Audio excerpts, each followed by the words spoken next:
Ready to sell your products directly on Facebook and Instagram? The first step is connecting your Shopify store. I'll show you how it's done. Welcome back to Guide with Samuel. This connection lets you create a Facebook shop and run ads with your product catalog seamlessly.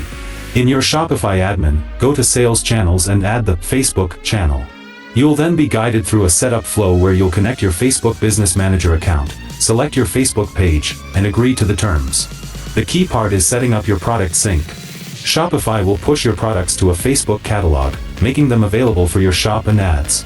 A crucial pro tip: double-check that your product images and descriptions are clean and professional before you sync. This is the first impression millions of Facebook users will have of your brand. And just like that, you've unlocked a massive new audience. Connecting Facebook opens the door to social commerce and powerful advertising. Are you planning to set up a Facebook shop or just run ads? For your final question, subscribe for our next video on how to install the Facebook Pixel. Thanks for watching.